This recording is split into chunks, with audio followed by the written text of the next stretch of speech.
everyone. Thank you for joining us for today's EMARS Bem-vindos a todos. Obrigado por se juntarem a este seminário que tem o título Impacto das deficiências de estrogênio sobre a qualidade de vida na Ásia e sobre o papel de um tratamento combinado de MHT e contínuo. O meu nome é a professora Petra Stuta e trabalho para a EMAS e estou localizada na Suíça. Antes de começar, tenho alguns pontos de organização. O webinário vai ser traduzido em simultâneo para 5 línguas, portanto, podem escolher a língua que preferirem. Se tiverem alguma questão técnica durante o seminário, digam-nos através da função do chat que está aqui em baixo. Para questões técnicas, utilizem, por favor, a secção perguntas e respostas, Q&A, aqui em baixo. Daqui a pouco vamos começar a gravar a sessão. Depois, na sexta e no sábado, vamos ter também uma escola da EMAS, uma ação escolar da EMAL. E o próximo contacto em pessoa, presencial, será em Valência, já no dia 15, em 2025. Vou apresentar rapidamente cada orador antes da sua apresentação e as apresentações vão demorar cerca de 20 minutos. Depois de ambas as apresentações, passaremos à fase de discussão e este webinário está a ser financiado pela Abbott. Portanto, esperamos que ter uma sessão frutuosa.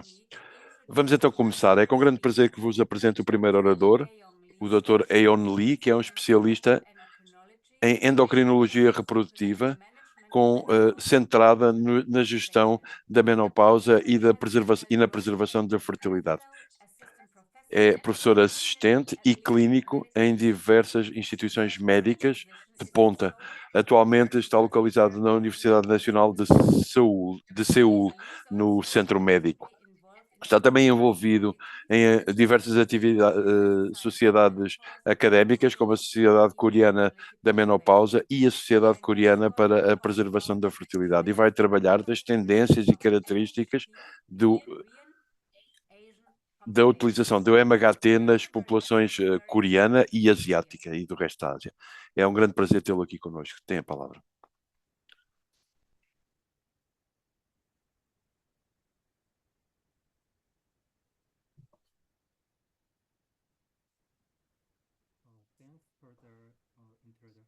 Sim, muito obrigado pela sua apresentação. É para mim uma grande honra apresentar aqui as tendências e características do MHT, da utilização do MHT nas populações da Coreia e, em geral, dos países asiáticos.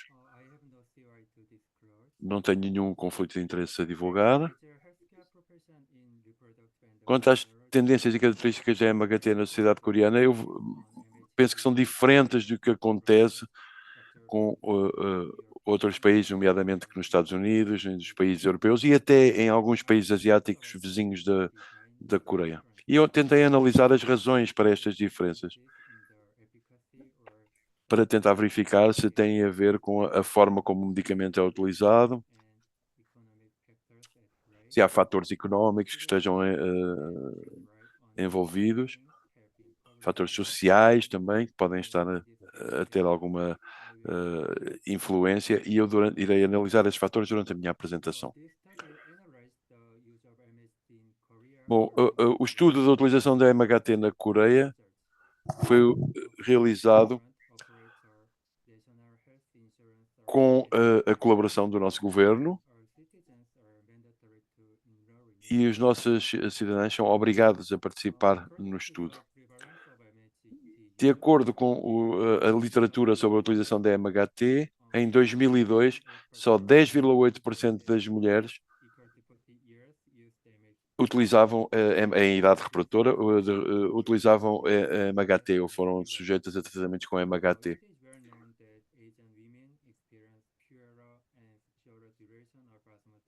E é sabido que as mulheres asiáticas apresentam sintomas que são diferentes das outras populações quando da utilização do MHT.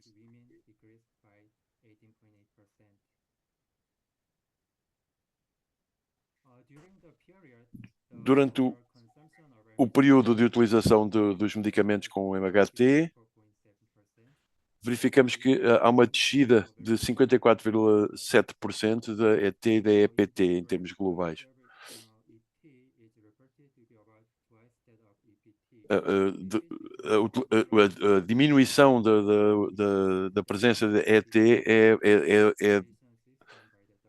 é dupla da diminuição da presença da EPT, portanto é o dobro da presença da EPT. Isto depende das preparações e, portanto, tivemos que analisar as possibilidades e como deveria ser preparado e administrado o remédio na Coreia. Podemos verificar que a proporção das mulheres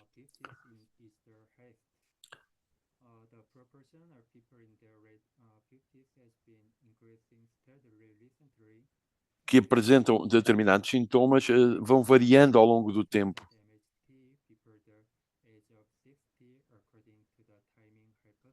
E isso depende também da idade das pessoas, em função das diferentes. Analisamos as diferentes hipóteses, tendo em conta a idade das pessoas durante o tratamento. O que podemos verificar é que o consumo de medicamentos sem MHT na Coreia do Norte é bastante inferior ao de outras preparações. As preparações não orais são muito mais frequentes na Coreia.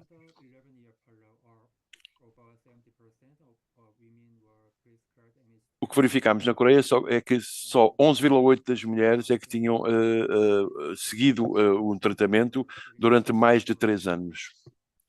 Durante 3 anos ou mais. Enquanto que no Japão podemos ver que essa proporção é de cerca de 10%, ou seja, um valor semelhante ao da Coreia.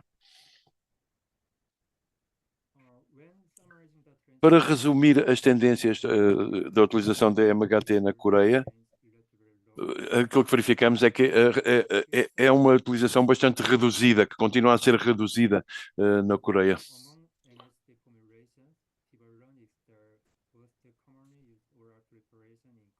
E depois tivemos também que analisar os tipos de preparações que são utilizados na Coreia.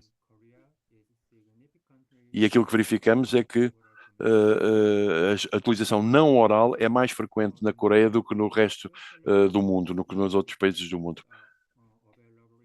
Estes são os nomes comerciais dos produtos que incluem MHT na Coreia e são estas as formulações que utilizamos no estudo. A longo prazo, só estes 5 medicamentos, é que estão disponíveis para as pessoas e, portanto, são estes os medicamentos que podemos considerar que são utilizados na Coreia. Estes medicamentos são a ciproterona, dihidroestrona e que incluem MHT, que são utilizadas como MHT. Quanto ao estrogênio e à progesterona, estes são os medicamentos que existem na Coreia e as preparações, entre os quais temos estes 3 que incluem estrogênio e estradiol e que são os principalmente utilizados na Coreia para tratamento de problemas de menopausa. Porque estas características da MHT na Coreia suscitaram-nos 2 questões. Em primeiro lugar, porque é que o estrogênio transdérmico não é muito popular na Coreia? Será que tem a ver com a sua eficácia, que é menor, ou será que tem a ver apenas com o facto de serem caros na Coreia? Segunda questão, há alguma evidência de que as formulações de MHT utilizadas na Coreia são melhores em termos de segurança? No que respeita aos cancros da mama e também às doenças cardiovasculares em particular? E nós analisamos os dados para tentar dar a resposta a estas questões. Vou também falar de alguns estudos que foram feitos sobre a eficácia da administração não oral de MHT na Coreia. Existem diversos artigos que foram publicados na Europa e nos Estados Unidos que têm a ver com a administração transdérmica de estradiol e também de utilização de progesterona natural micronizada. E a conclusão a que chegámos é que esta utilização não aumenta os riscos associados, ao contrário de outros medicamentos, isto em termos de câncer da mama e de doenças cardiovasculares. O que fizemos depois foi também fazer uma comparação entre a utilização com TDE, com gel de TDE e com dihidrogestrona, ou a não utilização dessas formulações.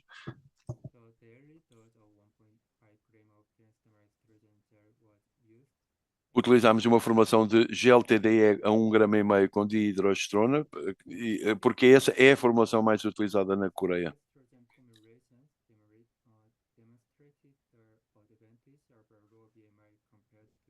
E tem algumas vantagens em comparação com outras formulações. É para o que aponta a literatura. O que fizemos foi comparar as mulheres em função da sua posição na escala de classificação da primeira e segunda menopausa, mas isto tem algumas limitações.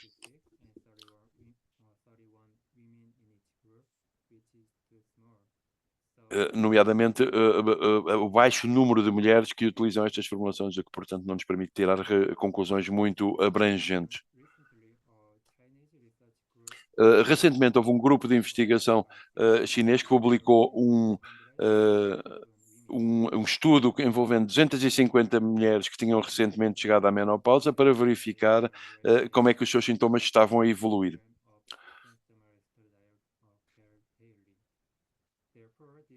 A prioridade deste estudo chinês era verificar se o tratamento com estradiol em comparação com outros tratamentos tinha alguma influência sobre os riscos, sobre a materialização dos riscos.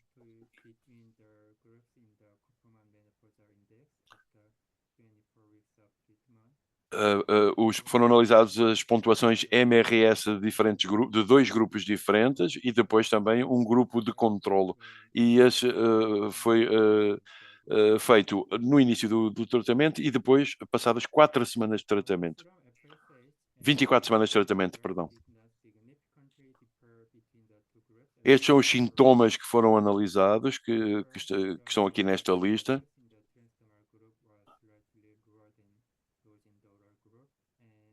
Incluindo um grupo de controle que foi também analisado em função destes sintomas que estão aqui elencados. Quando comparados com outras mulheres sujeitas a tratamento, o grupo de base, o grupo de controlo apresentou resultados ligeiramente diferentes e que podem estar relacionados com a utilização de doses mais elevadas de estradiol e que resultam em sintomas semelhantes ao que acontece noutros países orientais. Com base neste estudo, nós passámos à fase de avaliação da terapia hormonal na menopausa na Coreia entre 2002 e 2013.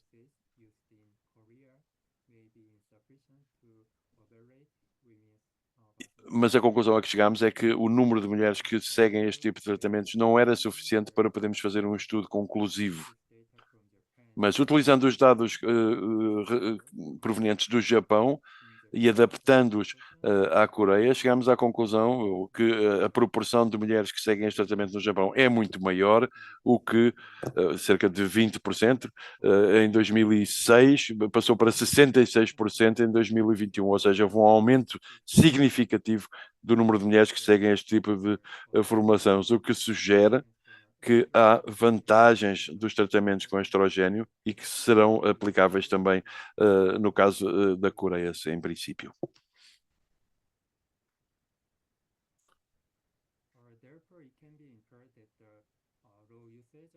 Bom, a utilização de hormona, de terapia hormonal na Coreia do Norte tem influência sobre todo este tipo de categorias de fatores. Como já foi discutido, as formulações que são utilizadas na Coreia são mais caras para esta formulação do que para outros tipos de administração, e é por isso que esses outros tipos de administração são mais utilizados na Coreia.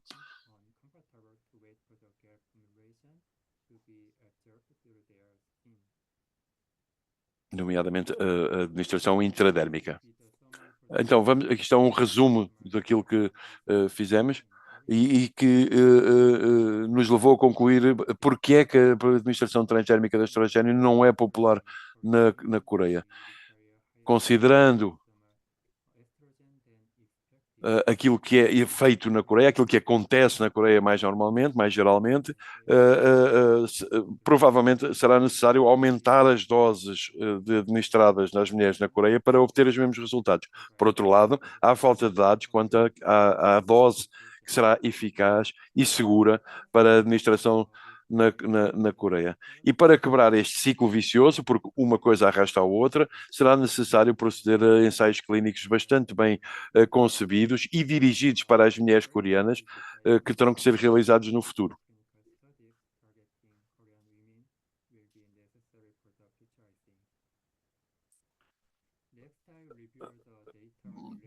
Agora vou falar dos dados relativos às questões que eu tinha referido há pouco, sobre os resultados reais em termos de segurança da administração na Coreia. É bastante conhecido que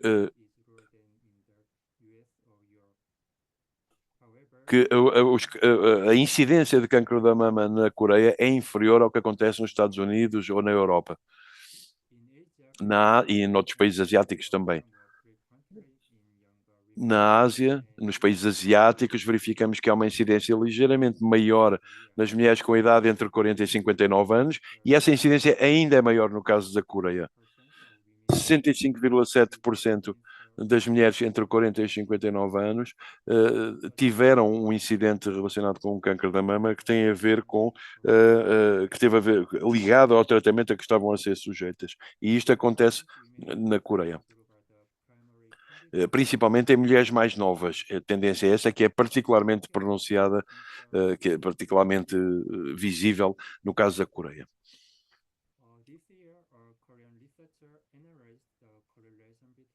Há muita literatura que foi desenvolvida na Coreia, muitos estudos sobre o aumento da incidência, tendo em conta as formas de administração.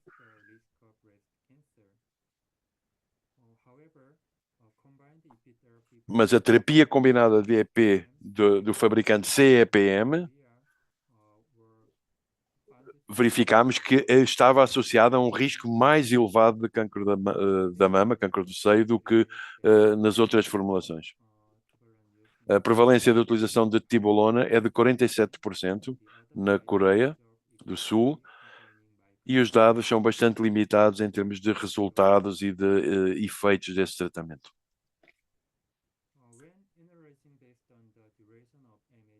Quando analisamos a questão da duração da utilização do MHT, verificamos claramente que o risco de cancro da mama pode aumentar na sequência de uma utilização prolongada da MHT. Este estudo que está aqui indicado chegou à conclusão que há uma correlação e, portanto, há um risco aumentado de câncer da mama, enquanto que para outros medicamentos essa utilização a longo prazo não teve este efeito. E, de certa... Portanto, a forma de utilização pode aumentar ou diminuir o risco de câncer da mama.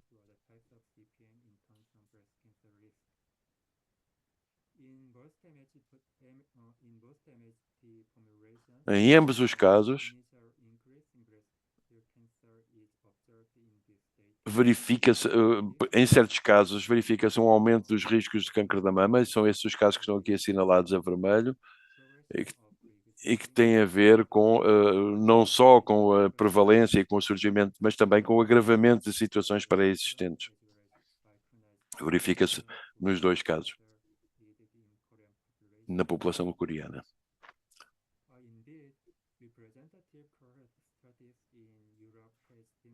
Os estudos realizados na Europa mostraram que a utilização de hidrogestrona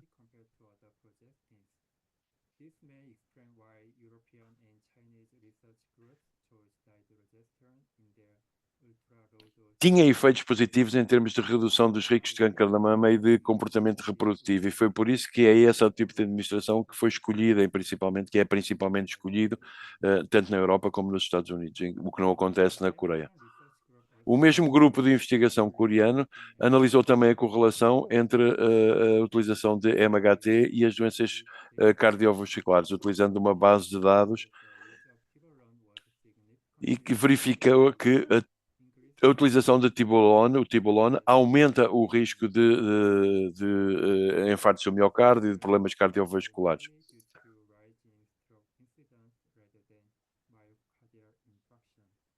Isto em termos de incidentes mesmo de infarto do miocárdio e não apenas em termos de globais de incidência das doenças cardiovasculares. Entre as mulheres que utilizam tibolona,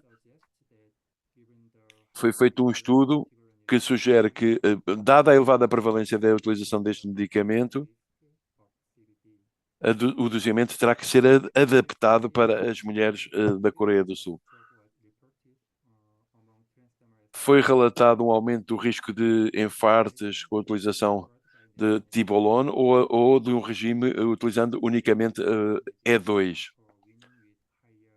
E, portanto, é preciso adaptar a medicação que é administrada às mulheres em função dos riscos individuais de cada mulher, sobretudo no que respeita aos incidentes cardíacos e também isquémicos.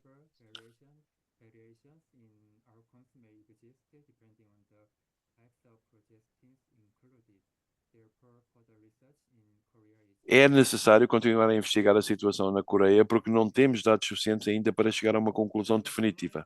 Para resumo, em relação à utilização do MHT na Coreia, a incidência de cancro da mama não parece aumentar com a utilização de tibolone, pelo menos na população da Coreia do Sul. Nem em termos de aplicação do tratamento, nem em termos de duração do tratamento. Será necessário continuarmos a investigar a utilização de tibolone e de regimes apenas baseados em estrogénios na nossa população para podermos chegar a uma conclusão. Por outro lado, analisámos também a utilização e o aumento ou não dos riscos com uma utilização mais prolongada da tibolona e dos regimes simplesmente baseados em estrogênio, para tentar verificar se há ou não um aumento dos riscos de infartos na população coreana. Para concluir, a utilização de MHT numa determinada sociedade é influenciada não só pela eficácia e segurança concretas do medicamento, mas também por fatores socioculturais, nomeadamente ou incluindo as preferências dos médicos e os próprios sistemas de apoio nacionais para os cuidados de saúde. Os estudos de maior dimensão e mais representativos da eficácia e da segurança da MHT foram conduzidos principalmente em países europeus e nos Estados Unidos. E há estudos recentes conduzidos na Ásia que sugerem que os efeitos e a segurança poderão ser diferentes nos países asiáticos do que acontece nas populações ocidentais. Portanto, será necessário realizar estudos colaborativos e partilhar dados clínicos relativos às populações asiáticas para chegarmos a alguma conclusão no futuro. Obrigado pela atenção.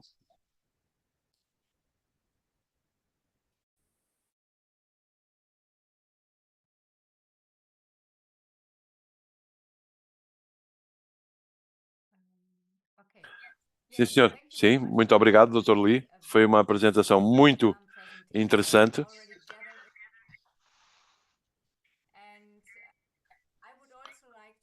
E queria também encorajar a audiência, os presentes, a enviarem questões através da secção Q&A, perguntas e respostas, aqui em baixo, para depois podermos ter uma discussão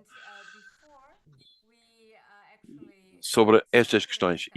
Mas antes de começarmos com essa discussão, vamos ter a nossa segunda apresentação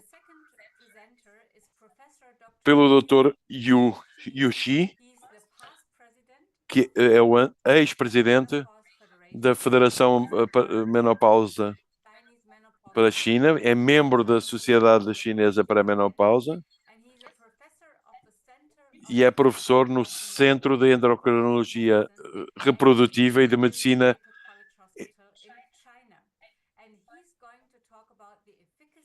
da menopausa em Pequim, na China, e vai falar da eficácia e da segurança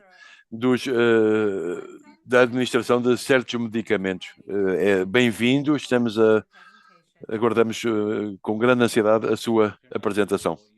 Muito obrigado, Petra, pela sua simpática introdução. Vou partilhar aqui o meu ecrã. Então, o tópico que vou apresentar é a eficácia e segurança da utilização de formulações com muito baixa dose de estradiol. É uma investigação que eu realizei no Instituto de Medicina de Pequim, na China. O que é que dizem as orientações? As orientações recomendam que seja utilizada a dose mais baixa que seja eficaz de MHT. E todas as orientações, incluindo as orientações da Sociedade Internacional da Menopausa de 2016 e também da NAMS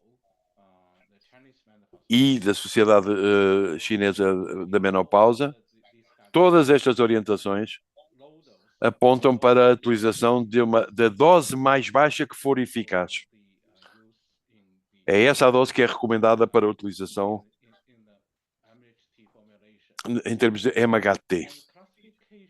Quanto à classificação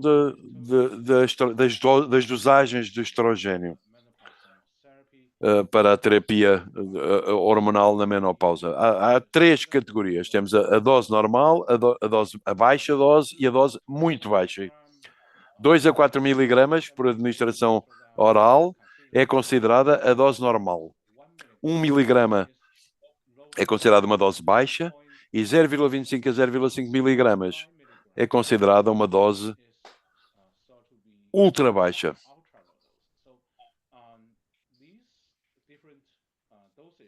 Estas dosagens, esta diferença nas dosagens,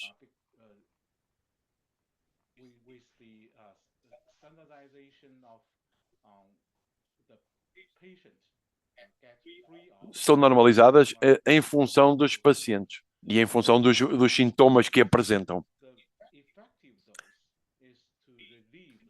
Nós consideramos que uma dosagem é eficaz quando alivia os sintomas da menopausa.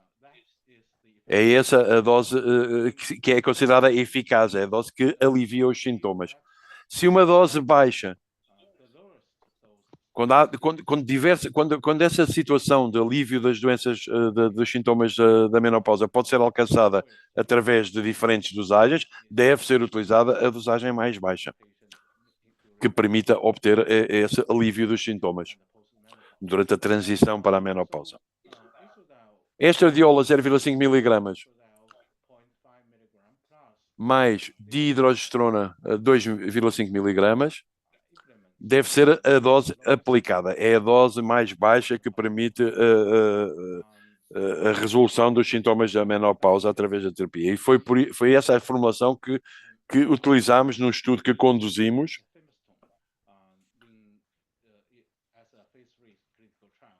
num ensaio clínico na China.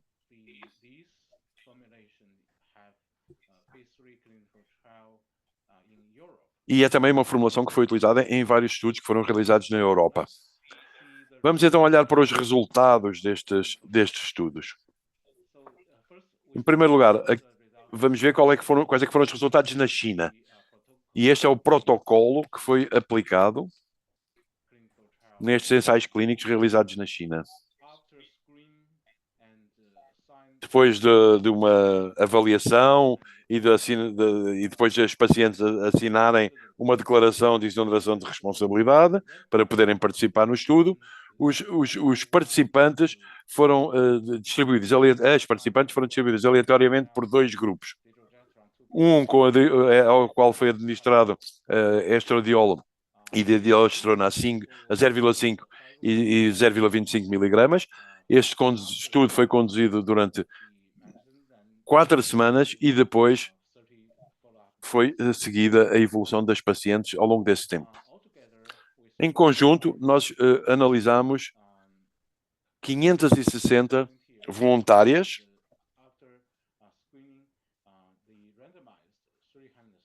mas depois do nosso estudo acabámos por selecionar um grupo de 360, de 332, perdão, que não receberam o tratamento.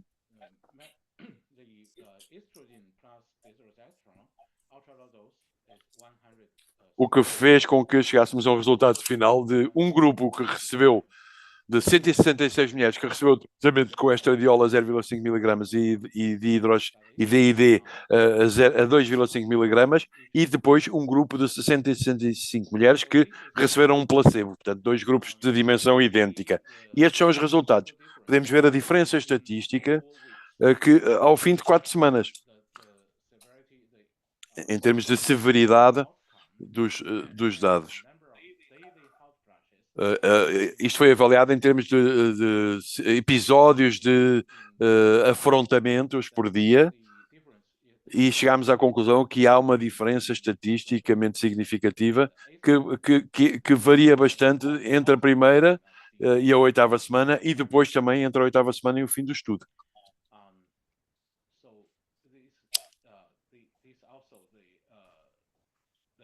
E estes são os resultados também do estudo.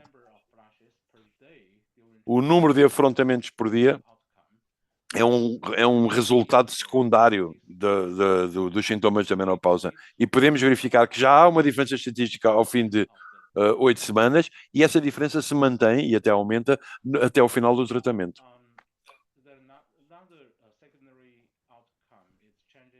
Outro resultado secundário são as alterações do MRS e do MENCOL, dos questionários MENCOL e MRS. São questionários que foram desenvolvidos para os sintomas e para a qualidade de vida na menopausa, e podemos ver os resultados e as diferenças entre o grupo sujeito a tratamento e o grupo de placebo. Diferenças essas que são estatisticamente significativas. Portanto, as melhorias em termos das sensações e das dores, por exemplo, ao nível muscular e das articulações. Este é um dos principais sintomas referidos pelas mulheres na China, e não a questão dos afrontamentos. Nos países orientais, os sintomas que as mulheres referem são diferentes daqueles que são referidos pelas mulheres nos países ocidentais. Nos países orientais, o principal sintoma que é referido pelas mulheres são as dores musculares e as dores nas articulações, enquanto que isso nas mulheres ocidentais só é referido em cerca de 20% dos casos. Assim, a análise da avaliação da utilização das doses ultra baixas de E2 e DID foi, no caso do nosso estudo, aferida em função daquilo que as mulheres referiam em termos de dores articulares e de dores musculares. É esse o principal sintoma que é referido na China. Portanto, em relação à Europa, o protocolo é ligeiramente diferente. Após a fase de avaliação e de randomização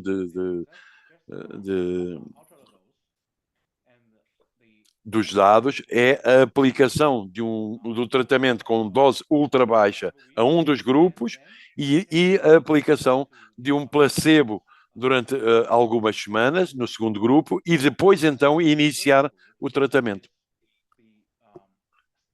também no grupo de controle.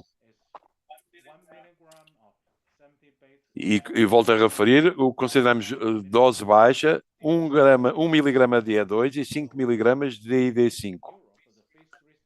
Enquanto que na Europa, os estudos foram realizados com 3 grupos,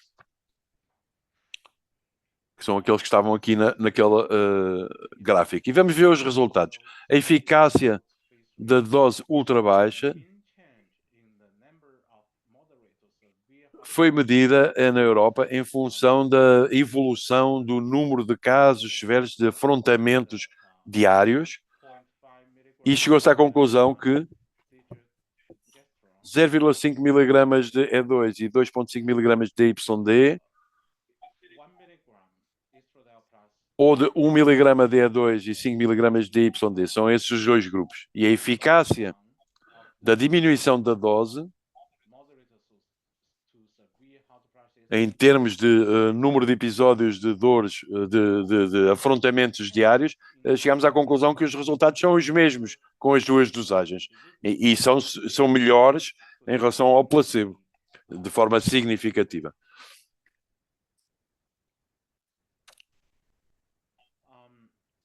Então, outro resultado é este, que mostra uma diminuição significativa da pontuação total, que corresponde a uma redução dos sintomas em todos os grupos ao longo do tempo,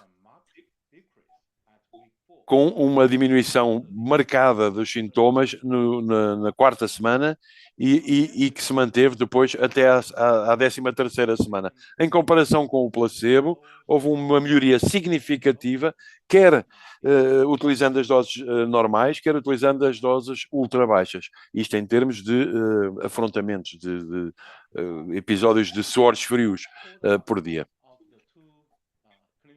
Depois, misturando os dados dos dois estudos clínicos na China e na Europa, chegamos à conclusão que os dados apoiam a hipótese de que deve ser utilizada uma dose ultra baixa. O grupo que foi sujeito à dose ultra baixa e o grupo do controlo tiveram um comportamento significativamente diferente a partir da terceira semana. Isto em termos de número. Agora vamos mudando o critério para este critério dos afrontamentos por dia. Numa população multiétnica, chegamos à conclusão que o tratamento com doses ultra baixas permite uma melhoria significativa em relação ao placebo. Por outro lado, a diminuição da dose implica uma maior segurança, um aumento da segurança. Portanto, quanto menor a dose, mais segura é a sua administração. E podemos ver aqui os resultados na China, deste estudo no quadro da China.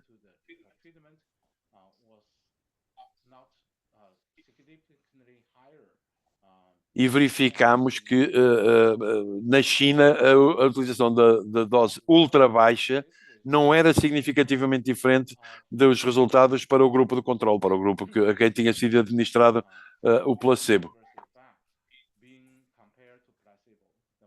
E isto em função dos diferentes fatores que foram considerados. A vantagem era pequena. Por outro lado, o grupo de dose ultra baixa foi comparado em função de diferentes efeitos adversos com o grupo de controle, a quem tinha sido administrado o placebo.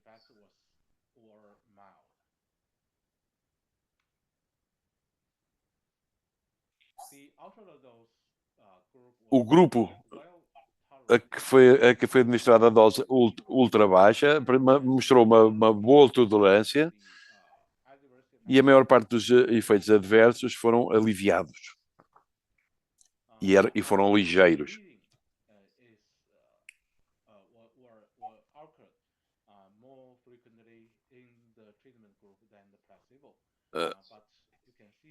Como é evidente, houve alguma melhoria, ou seja, o grupo que recebeu o tratamento teve efeitos ligeiramente melhores do que o grupo do placebo, mas isto não de forma significativa. Quando olhamos para o caso do estudo da fase 3 na Europa, a maior parte das mulheres a quem foi administrada as doses ultra baixas deixaram de ter sangramentos, quer quando se administrou a dose baixa, quer quando se administrou a dose ultra baixa. Quanto aos ensaios clínicos com as doses ultra baixas na Europa, podemos ver que o tratamento foi feito ao longo de 1 ano, 52 semanas, mas ao fim de 5 semanas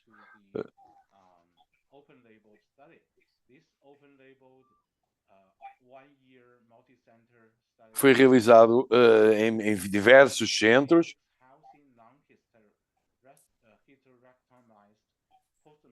incluindo um estudo com 446 mulheres saudáveis que não tinham sido sujeitas a histerectomia, que já estavam na fase pós-menopausa. O grupo sujeito à dose ultra baixa. Podem ver aqui os resultados. E as biópsias mostraram que não havia tecidos alterados em 3,8% dos casos, enquanto que em 129 casos, 32%, não havia tecido suficiente para proceder a um diagnóstico. Por outro lado, houve várias formas de alterações do endométrio que seguiram certas percentagens, que são as indicadas neste quadro, no seguimento de um tratamento ao longo de um ano. A hiperplasia simples, pólipos surgiram num caso. São, portanto, atípicos. Um caso, 0,3%. Portanto, é um valor muito baixo. E, portanto, não há praticamente não há alterações do endométrio com este tratamento. Portanto, a segurança em termos de estado do endométrio é boa. A dose ultra baixa foi associada a uma redução dos sintomas e a maior parte das mulheres, a grande maioria das mulheres, não tiveram sangramentos durante todo o estudo. Isto é um estudo que foi realizado ao longo de um ano. A dose ultra baixa foi muito bem tolerada entre as mulheres com a menopausa, sem nenhum aumento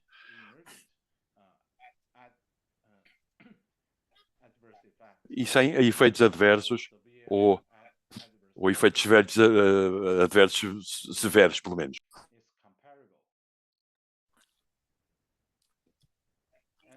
Quanto à questão da proteção dos ossos, a dose ultra baixa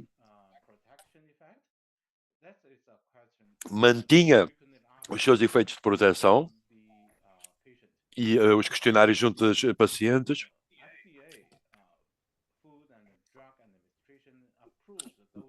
levaram a FDA a aprovar esta dosagem para administração.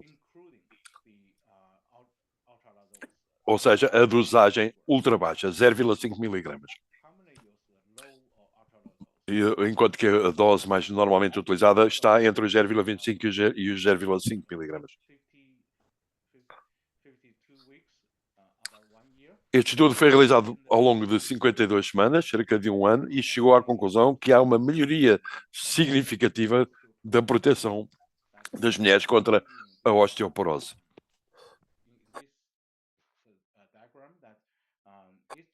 Como podem ver neste gráfico, o grupo que recebeu o tratamento com estrogênio melhorou muito a sua situação, enquanto que o grupo a quem foi administrado o placebo não teve qualquer melhoria, não mostrou qualquer melhoria. E, portanto, há uma correlação estatística muito forte.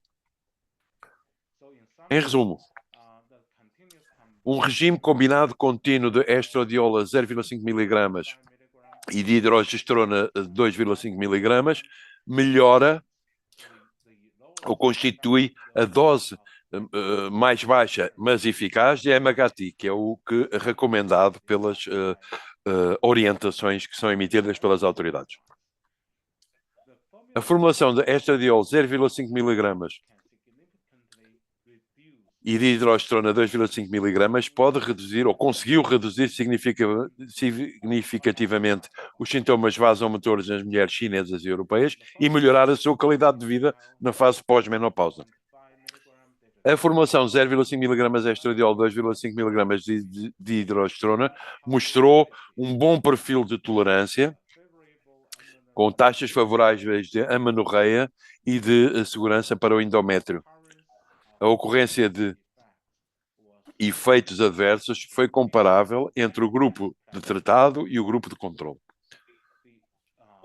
0,5 mg de estradiol é a dose aprovada pela FDA para assegurar a proteção dos ossos. O tratamento com estradiol a 0,5 mg e num regime de terapia hormonal para a menopausa de 52 semanas, pode melhorar significativamente a densidade óssea e garantir a proteção dos ossos nas mulheres pós-menopausa que sofrem de osteoporose. Muito obrigado por terem ouvido a minha apresentação.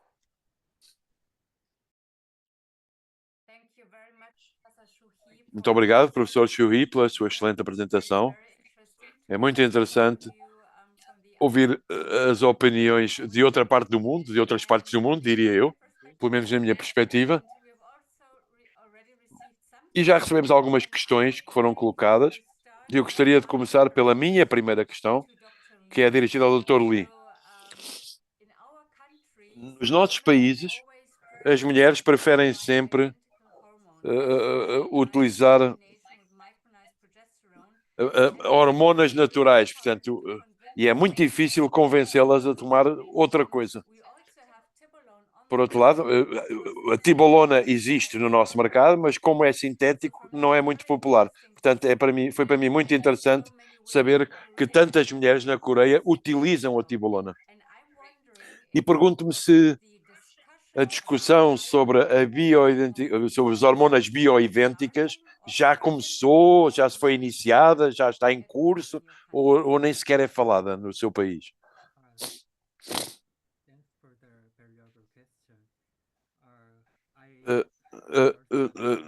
Sim, eu também me questiono porque é que a tibolona é tão popular na Coreia. E eu penso que tem a ver com o facto de os nossos doutores, os médicos mais habilitados, recomendarem muitas vezes esse tratamento.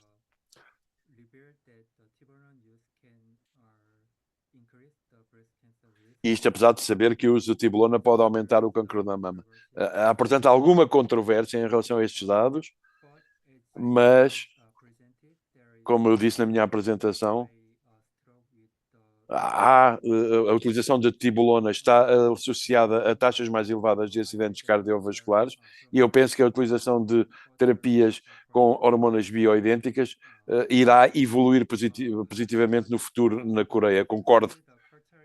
Mas a cultura coreana ainda é o que é e foi isso, portanto, que eu apresentei nas minhas conclusões. Foi por isso que eu olhei para os resultados do Japão e cheguei à conclusão que devíamos alterar a evolução na Coreia. Sim, obrigado. E isto também me leva a uma questão que foi colocada pela minha audiência. Eu vou lê-la. Olá, professor Lee. Eu tenho uma pergunta, porque fiquei confusa depois da sua apresentação. Tanto a EMS como outras instituições associam a tibolona a um aumento da incidência de câncer da mama e, portanto, recomendam a utilização de hormonas bioidênticas em todos os casos. Mas, ao que parece, a situação na Coreia não é essa. Qual é a sua opinião? Sim, isto é em linha com aquilo que já tinha dito na minha resposta anterior, era isso.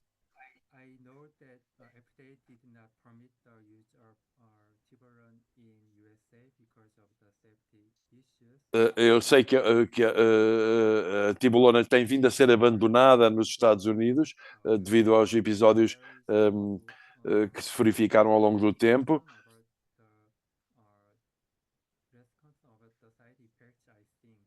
Mas na Coreia isso não aconteceu e eu penso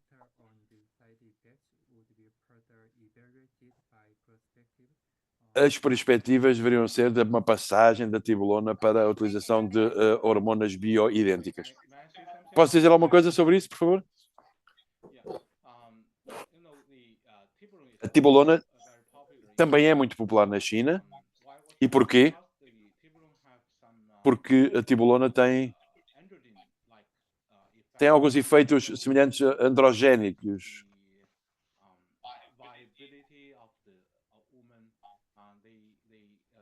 Ou seja, melhora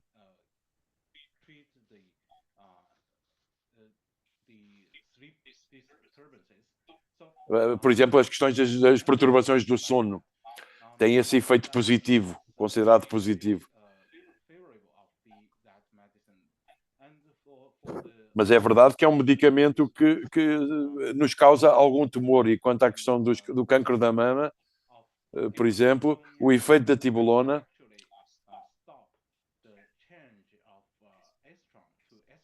pode alterar a passagem de estradona para estradiol e pode até diminuir a concentração de estradiol no organismo e na mama. E, portanto, através desse efeito, ao que parece, a tibolona parece diminuir a taxa de cancro da mama. E nós, na China, utilizamos a tibolona, que é muito popular, mas não vimos nenhum aumento específico de cancro da mama no grupo a quem foi administrada a tibolona. Ou seja, os resultados são os mesmos.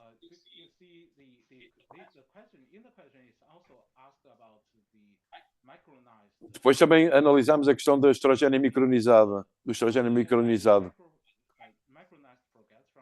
A progesterona micronizada é segura para a mama, para os casos do câncer da mama, certo? Mas na literatura publicada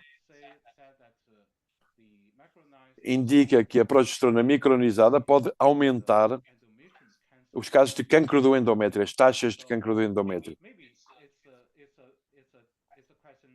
Portanto, se calhar é uma questão de dosagem. A dosagem que utilizamos hoje em dia não é suficiente para provocar problemas no endométrio, portanto, para proteger o endométrio, perdão. Portanto, temos que estudar melhor a questão das dosagens, no caso da China. Sim, muito obrigado pelo seu comentário. Tenho outra questão da nossa audiência e dirigida ao professor Xiu-He. Em primeiro lugar, muito obrigado pela sua apresentação, fantástica, a ambos. Se 0,5 miligramas é uma dosagem que não está disponível no nosso país, e se só tivermos à disposição uma dosagem de 1 miligrama, como é que podemos dosear? Bem, basta partir o comprimido ao meio. 1 miligrama, portanto, meio comprimido, meio miligrama.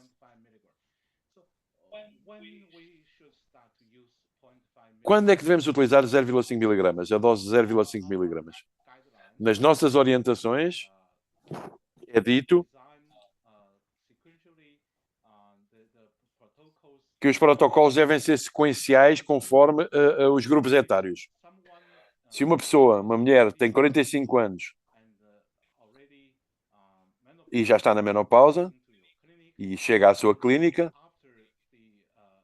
depois já do primeiro exame, verificar se não há contraindicações, como é evidente, podem utilizar sequencialmente uma dose de estrogênio com progesterona com 2 miligramas de estradiol. À medida que a idade for avançando até aos 50 anos, mais perto dos 50 anos, a dose pode ser diminuída para 1 miligrama de progesterona.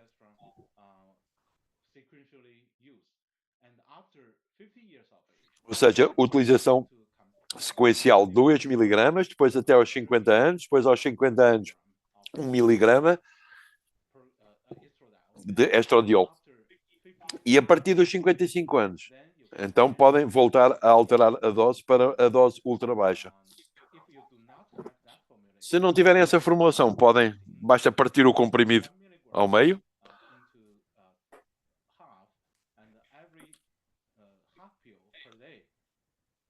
e dar só meio comprimido por dia.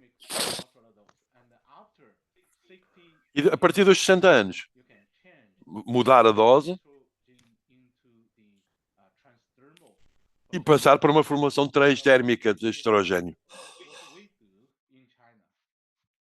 Pelo menos é isso que fazemos na China. Sim, muito obrigado. Então, antes de continuarmos a falar de hidroestrona, tenho outra pergunta para o Dr. Lee. O senhor disse-nos que as taxas de câncer da mama, ou a prevalência ou a incidência de câncer da mama é superior na Coreia e do Japão quando comparada com outros países asiáticos. Tem alguma explicação para isso? Bom, eu penso que tem a ver com diferenças genéticas entre as populações. Okay. But Sim, senhor, also mas all countries todos have os outros países regulations têm of um cancer registro or do número de cancros onde são elencados a nível so nacional. that's everywhere the same. Portanto, é o mesmo em todos os outros países, para além do Japão e da Coreia. E a prevalência de cancro da mama é muito elevada e, portanto, há muitos países que partilham os seus dados sobre a prevalência de cancro da mama, que é bastante elevada na sociedade coreana.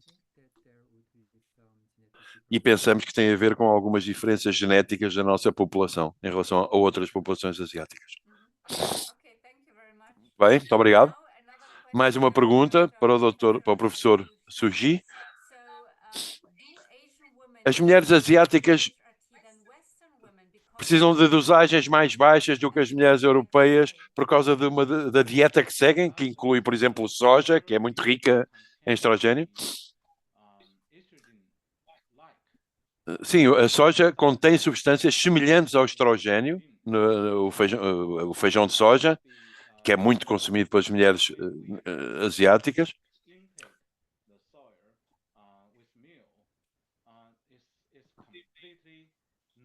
Mas, na nossa opinião, a ingestão de soja como refeição não tem qualquer efeito em termos de alívio dos sintomas da menopausa. Conduzimos alguns estudos com a chamada isoflavina, qualquer coisa assim. Pegámos, portanto, em pessoas que sentem determinados efeitos e outras não. Porquê?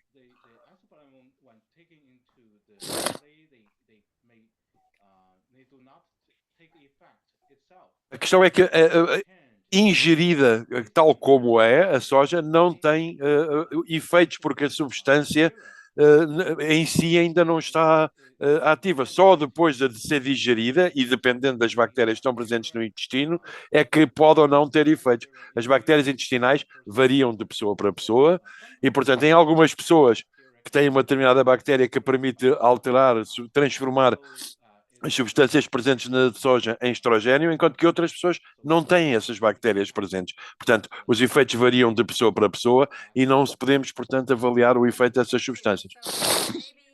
Sim, muito obrigado. Talvez outra questão importante para si em relação ao síndrome de Turner.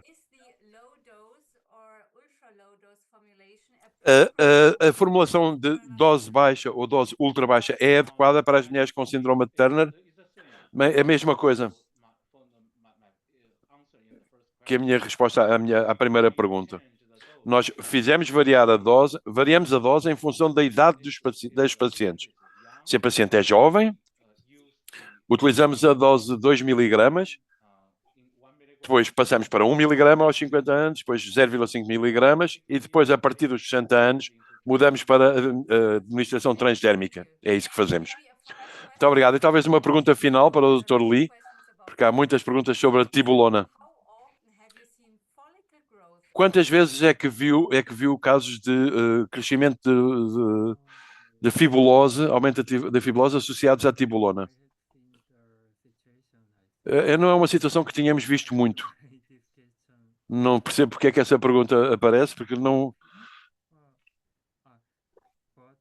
Mas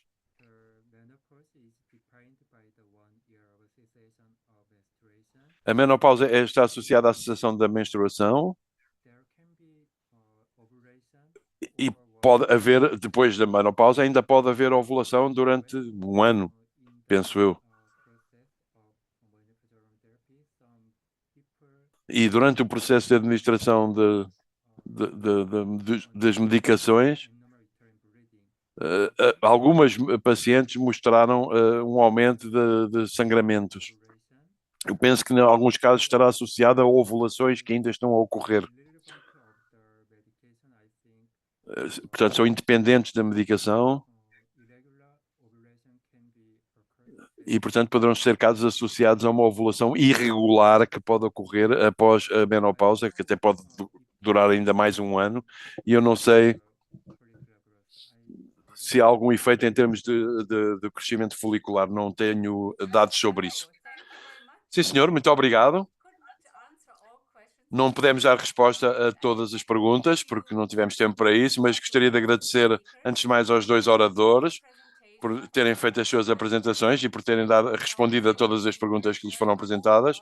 Muito obrigado a todos os que estiveram a ouvir-nos e que nos estiveram também a colocar estas questões. Muito obrigado por isso. Dito isto, gostaria de vos voltar a convidar para a Escola EMAS na próxima semana, em Valência. Muito obrigado por se terem juntado a nós esta tarde e desejo-vos um bom resto do dia. Muito obrigado. Thank you. Bye bye. Good night. Oh, good night. Yeah. It's about 10 o'clock Oh, here. yeah. Okay, then. Yeah, in Para mim é boa noite, porque aqui na China são 10 horas da noite já.